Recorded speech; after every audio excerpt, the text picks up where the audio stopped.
Quem conhece esse pastor? Eu conheço esse cara faz muitos anos. Ele é um dos principais teólogos da Assembleia de Deus, aí, irmão. Opa, deixa eu tirar essa mensagem aqui. Vamos lá. Eu quero que vocês observem que ele vai falar sobre o dízimo. O nome desse pastor aqui é Carvalho Júnior. Está pregando numa cidade lá do Japão, lá num bairro lá, numa cidade lá do Japão, numa cidade lá do Japão. Um culto na Assembleia de Deus lá, numa escola que eles estão dando lá, né, durante vários dias, estão dando umas escolas lá, e aí ele resolveu, no começo do vídeo, falar que ia passar uma hora mais ou menos falando sobre dízimo e tal. O vídeo tem 1 hora e 54 minutos, e aí eu peguei um trecho aqui, um pequeno trecho, tá? Tem muitos trechos importantes aqui para mostrar para vocês, mas esse trecho aqui, eu quero que vocês observem comigo aqui. Vamos lá. Preste atenção o que é que o pastor Carvalho Júnior, grande teólogo da Assembleia de Deus, falou aqui a respeito do dízimo. Preste atenção, acho que não é um minuto e pouco aqui. Escute aí, por favor. O dízimo, ele é ensinado em toda a Bíblia. O dízimo, ele é antes da lei, ele é na lei, ele é depois da lei, ele é nos livros históricos, ele é nos livros poéticos, ele é nos proféticos e no Novo Testamento de Mateus a Apocalipse. Vamos analisar esse primeiro ponto aqui, irmão. Carvalho Júnior, grande teólogo assembleiano, formado, inclusive até professor, escritor, tá? Ele está dizendo que o dízimo é antes da lei, durante a lei e depois da lei. Nesse ponto ele está correto. Inclusive, o dízimo era prática até de pagãos, né? Aliás, deixa eu falar para vocês aqui o seguinte, ó, pessoal. Eu escrevi um livro, está em formato de apostila aqui. Ó, o livro é esse. O dízimo não é obrigatório e o devorador não é demônio, tá? Pastor, quanto é que custa esse livro? Ele só tem 139 páginas. Tive preguiça, porque eu tenho que ampliar algumas coisas aqui, que acrescentar algumas coisas, mas ainda a indisposição, ainda alguns problemas, tá? Não me deixou ainda fazer isso, essa revisão, mas tem 139 páginas aqui, ok? Tratando da história e da teologia, falando sobre a questão do dízimo. E nós mostramos isso, que o dízimo, ele não é para a igreja, nunca foi para a igreja, tá? Então, se você quer esse livro, pastor, eu quero esse livro, quanto é? Nada, de graça. Eu não vendo livros relacionados aos dons de Deus. Ah, pastor, mas você não está vendendo um livro, Reflexões para um Casamento de Sucesso? Estou. Mas não é um livro de doutrina bíblica, tá? É um livro de reflexões para um casamento de sucesso. Ali tem 50 reflexões, é baratinho, R$20, 50 reflexões para você meditar com seu marido ou sozinho, com seu esposo sozinho, meditar, todo dia você reflete numa reflexão daquela, tá? Para meditar, para melhorar seu casamento, tá bom? Aí esse aí eu estou vendendo, lá na Hotmart, tá aí o link aí, tal. Mas esse aqui não, esse do dízimo aqui, doutrina bíblica, eu dou de graça. De graça receber, de graça dar. Como é que eu faço para adquirir esse livro, pastor? Lá no WhatsApp da igreja, no WhatsApp do Ministério Missão de Fé. 859-9127-2811. Eu quero o livro do dízimo. 859-9127-2811, tá? É só você mandar mensagem lá para esse WhatsApp e dizer lá. Você vai receber uma mensagem automática. Espera lá com paciência. Pode ser que você seja atendido no mesmo dia ou com 3 dias depois, não sei. Mas você diz lá, eu quero o livro do dízimo. Pronto. Aí espera lá com paciência, vai receber em PDF. Não é de papel, não. É em PDF. Você recebe pelo celular mesmo. Aí, se você quiser mandar imprimir, encadernar, você faz igual isso aqui, ó. Ok?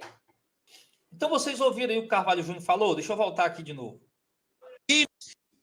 Ele é depois da lei. Peraí. Ele é... O dízimo, ele é antes da lei. Ele é na lei. Ele é depois da lei. Ele é nos livros históricos. Ele é nos livros poéticos. Ele é nos proféticos. E no Novo Testamento de Mateus a Apocalipse. Concordo com o Carvalho Júnior, que o dízimo, de fato, era antes da lei. Foi praticado, aliás, ele não era uma ordenança, ele foi praticado voluntariamente, inclusive por Abraão, antes da lei. Só que Abraão não deu o dízimo dos bens dele, O texto é claro em dizer que ele deu o dízimo dos despojos da guerra. Abraão, não há nenhum outro registro que Abraão dava o dízimo sempre, apenas uma única vez, dos despojos da guerra. Ô, Manuel, a irmã Vanusa vai colocar o número do WhatsApp aí, tá bom? Pode aguardar. Tá aí já, ó. Pronto, tá aí. Vou colocar no rodapé aqui, ó. Pronto, só pedir o livro do dízimo por aí, tá? Pode pedir aí. Então, pessoal, ó, o dízimo antes da lei era praticado, inclusive, por povos pagãos, tá? Os seus deuses. E Abraão foi lá, despojo da guerra, foi resgatar o Ló, pegou, deu dízimo para o sacerdote Melquisedeque. Ok. O Jacó também fez o voto do dízimo, o voto. Não era obrigatório todo mês, não. Um voto. Não sei nem se ele pagou. Se pagou, não pagou, o problema dele. Não tem nada a ver com o voto de Jacó. Ok. Depois se tornou lei. Exatamente. Mas o interessante é que o Carvalho Júnior, nessa mensagem toda, ele diz que o dízimo se tornou lei. Exatamente. Mas ele não mostra em momento algum aonde é que o dízimo se tornou lei. Quem sabe aqui onde está a lei do dízimo? Coloca para mim aqui, só para ver. Carvalho Júnior, teólogo assembleiano, escritor, não citou em momento algum aí onde é que o dízimo se torna lei. Ele só leu aí com os irmãos Malaquias 3:10, o velho Malaquias 3:10. Carvalho Júnior, escritor, teólogo, dos maiores teólogos assembleianos, professor, não citou onde está a lei, a doutrina do dízimo. Deuteronômio 14, a partir do verso 22. E Levíticos 27:30. Está lá a lei do dízimo. Não é Malaquias 3:10, não. Não é Malaquias 3, não. Aí depois ele diz que está, né? Livro poético, profeta. Bem, tudo bem. No Antigo Testamento realmente está repleto de passagens falando de dízimo. Embora não esteja, né, nos livros todos que ele falou, mas está lá em vários passagens falando sobre dízimo. Agora, quando chega no Novo Testamento, o Carvalho Júnior disse que o dízimo está de Mateus a Apocalipse. Mentiu. Mentiu ou lhe faltou conhecimento. Um dos dois. Eu vou deixar aqui para a escolha dele, né? Um dos dois. Mentiu ou lhe faltou conhecimento. Porque no Novo Testamento, nós só vamos encontrar duas passagens falando sobre dízimo. Ele diz que Mateus e Apocalipse fala de dízimo. Nós só vamos encontrar duas passagens no Novo Testamento falando de dízimo. A primeira está em Mateus, quando Jesus fala com os fariseus, acho que Mateus 23, né? Mateus 23, 23. Vocês dão dízimo de quê? Do cominho do hortelã. Jesus fala para os fariseus, porque os fariseus, por quê? Porque a lei ainda estava em vigor, Jesus não tinha morrido na cruz ainda e tal. E depois você vai ver de novo, falando de dízimo, a carta aos Hebreus, no capítulo 7. Carta aos Hebreus vai falar de dízimo. Só essas duas passagens. O Novo Testamento inteiro, só essas duas passagens. Jesus falando que os fariseus têm continuado dando dízimo, porque a lei ainda estava em vigor, obviamente. E em Hebreus, o autor aos Hebreus está falando, está mostrando a transição, Hebreus inteiro, o autor de Hebreus, um livro maravilhoso, está mostrando, tentando abrir os olhos dos hebreus, explicar para os hebreus a transição da lei para a graça, do antigo pacto para o novo pacto. Está se forçando isso. E aí entra no ponto do dízimo. Em momento algum você vai ver, inclusive ele vai dizer ali quem tomou o dízimo foram Melquisedeque, né? E aqui tomam o dízimo homens que morrem. Aqui quem? Os homens que morrem? Os levitas. Os levitas estavam tomando o dízimo, pegando o dízimo, recebendo o dízimo, ainda no tempo dos apóstolos. A igreja não estava recebendo o dízimo. Hebreus, capítulo 7, deixa claro.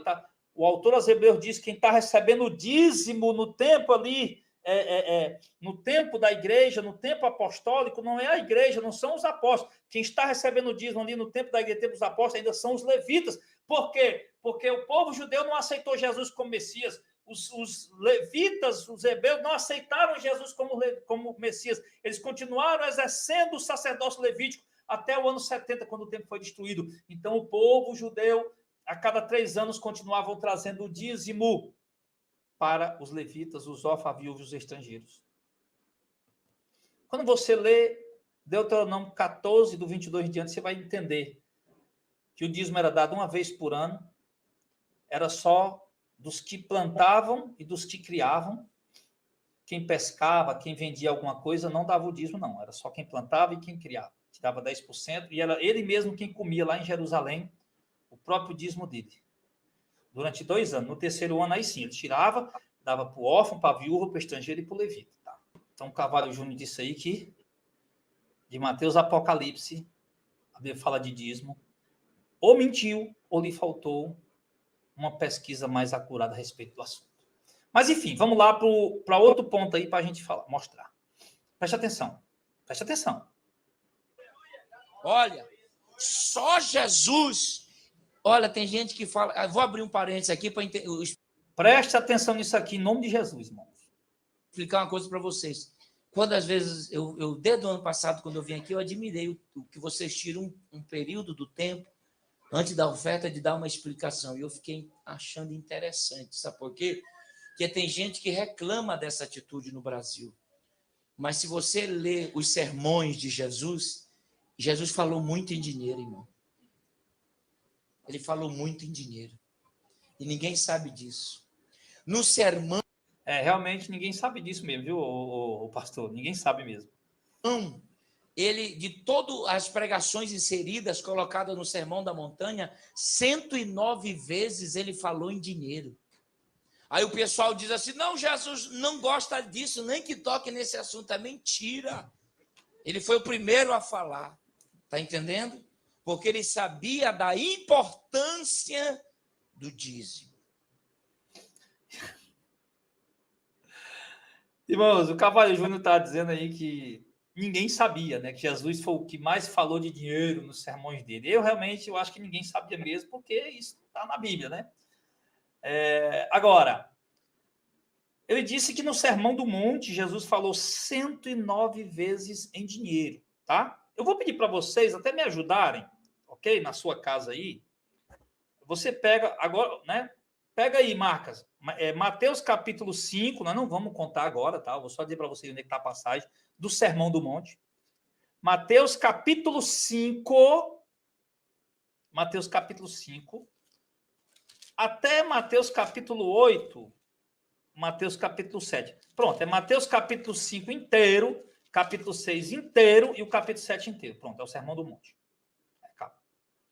Eu queria pedir para vocês que vocês pudessem, né? Canetinha aí, canetinha, ou mesmo um marcadorzinho de texto igual esse aqui, ó, uma canetinha, ou uma caneta, um papel.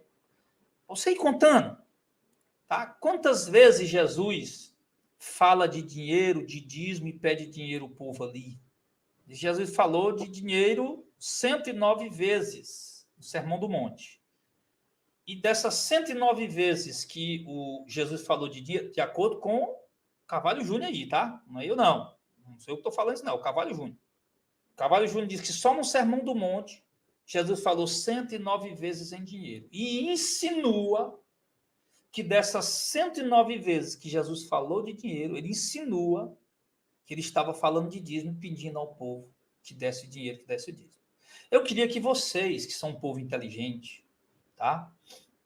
Que vocês pegassem uma caneta e papel, marcassem aí, riscassem, grifassem, e notassem aí, tá bom? Para vocês.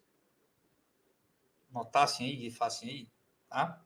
Para ver se vocês encontram isso aí. Porque eu já vou dizer aqui logo de cara. Já vou dizer de cara aqui logo. Ele está mentindo. Ele está mentindo, ou então ele não leu o Sermão do Monte inteiro, ou se leu, lhe faltou fazer uma leitura mais analítica do referido sermão. Uma dessas três, tá? Aí eu vou deixar para ele, quem sabe, né?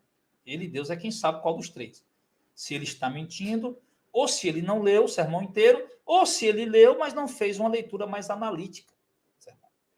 Para dizer que Jesus ali fala 109 vezes em dinheiro e dessas 109 vezes que Jesus falou dinheiro, ele insinua que Jesus estaria falando de dízimo, pedindo dinheiro ao povo, incentivando o povo a dar dinheiro lá para a igreja, sei lá para quem lá. Eu já digo a você que ele está numa dessas três situações, ou mentindo, ou não leu o texto do Sermão do Monte, ou se leu, não fez uma leitura analítica apropriada. Agora eu te pergunto, irmãos, olhando para esse cidadão, Carvalho Júnior, um dos maiores teólogos da Assembleia de Deus, escritor, professor de seminário teológico, pergunto, como está a situação teológica, né, dos alunos que aprendem com um ilustríssimo professor de tal nível como esse? Não que ele não seja capacitado ou inteligente, porque ele é capacitado e inteligente e com certeza tem muitas coisas para nos ensinar na questão teológica, mas nesse ponto, ele está sendo muito, mas muito infeliz mesmo. Lamentável, lamentável.